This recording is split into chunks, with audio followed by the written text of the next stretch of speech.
राधे राधे। सनातन धर्म में तुलसी के पौधे को बहुत ही पवित्र और पूजनीय माना गया है।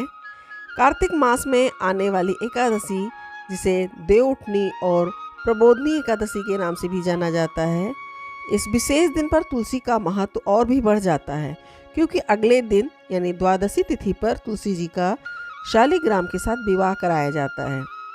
तो आज हम इस वीडियो में यही जानेंगे कि तुलसी का विवाह शालिग्राम से क्यों होता है और शालिग्राम कौन थे, तुलसी कौन थी, तुलसी का पौधा जिसे हम शालिग्राम का विवाह करवाते हैं द्वादशी को, कौन थे। आज हम इस वीडियो में आपको बताएंगे।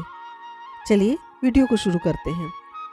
कार्तिक मास के शुक्ल पक्ष की एकादशी पर भगवान विष्णु के शालिग्राम रूप और माता तुलसी का विवाह करवाया जाता है।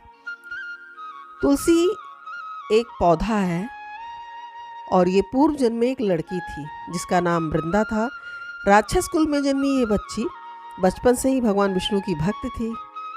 जब वो बड़ी हुई तो उनका विवाह राक्षस कुल में ही दानवराज जलंधर से हुआ। राक्षस जलंधर समुद्र से उत्पन्न हुआ था।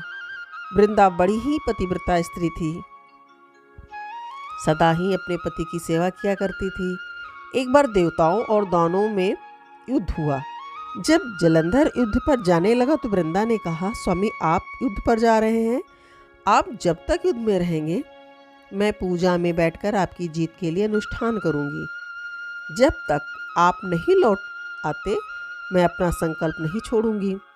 जलंधर तो युद्ध में चला गया और वृंदा व्रत का संकल्प लेकर पूजा में बैठ गई। उसके व्रत के प्रभाव से देवता भी जलंधर को हरा न सके। जलंधर हार ही नहीं रहा था।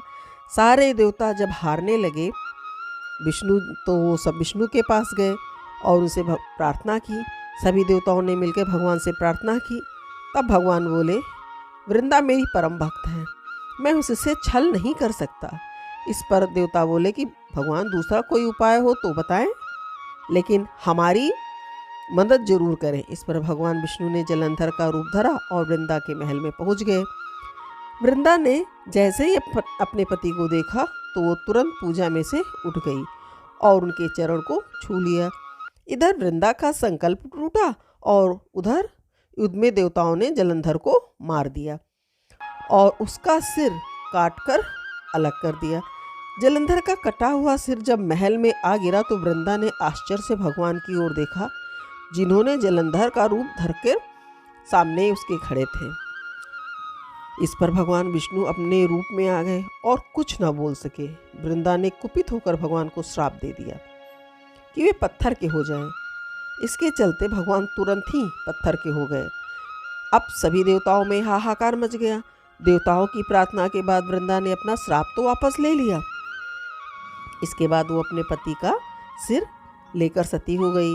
उसकी राख से एक पौधा निकला। तब भगवान विष्णु ने उस पौधे का नाम तुलसी रखा और कहा, मैं इस पत्थर रूप में हमेशा रहूँगा, जिसे शालिग्राम नाम से तुलसी जी के साथ पूजा जाएगा।